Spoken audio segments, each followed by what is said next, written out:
Ovo nije bilo kakvo muško druženje. Tu se ne raspravlja o politici ni automobilima. Tu se razmjenjuju sličice. 466.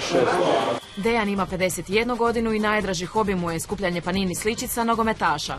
Svi su počeli skupljati, onda meni je bilo glupo se stajati sa strane, sjediti, svi skuplja sličice, ja ne. I onda kad kreneš, onda ti to malo onako oduzme, nekog više, nekog manje. Bio na burzi sam pa sam imao vremena. Svima je strast potekla iz djetinjstva, no neki i dalje čuvaju dijete u sebi. Počeo sam skupljati panini sličice davne 2002. godine, bilo je prvenstvo Japan-Koreja, imao sam oko 8 godina. Predrag sličice skuplja već 4 desetljeća. Ja se naučiš i gotovo je. A koliko imate godina, ako smijem pitati? 50.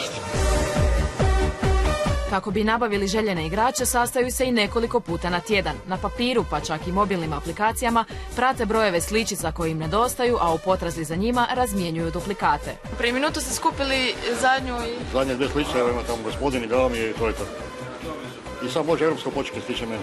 Što je prvenstvo bliže, manija je veća. Za pun album potrebno je polijepiti oko 700 sličica. Neki vele da nismo normalni, a drugi su kao super. Ne? Neki imaju šemu, idu šetat pesa ili idu s djetetom u šetnju pa odu na grupno skupljanje. Što vam supruga kaže?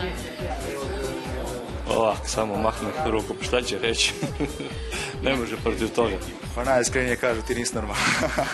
Ali znaju da mi je to strast, da volim skupljati, da volim pratiti nogomet, te stvari, pa a i treba znati ko igra na europskom prvenstvu, koji su igrači. Recimo kad sam popunio Hrvatsku, mi je bilo drago. Zarazna panini manija brzo je uhvatila i mene. Kolega Antonio Boksanović iz sportske redakcije mi je dao svoje sličice, pa ću ja sad probati to što bolje utrampiti. I bilo je vrlo uspješno. Skupila sam 40-ak novih sličica. To su isto moje. Ljubitelji ovog hobija udružili su se u Facebook grupi Panini kolekcionari Hrvatska koja ima 1300 članova.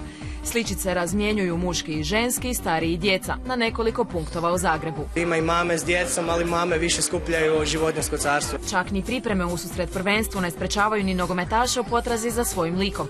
Primjerice, reprezentativac Kostarike Joel Campbell prije 2 godine kupio je 100 paketića s 500 sličica, no nije imao sreće. I nogometaši skupljaju reprezentativci pa traže svoju sličicu. Pak nemaju, znači jaki nemaju. Ma nije manje to. Ja ovim godinama moram malo vježbati sa sličkama. Zabravim se, onda mi to terapija.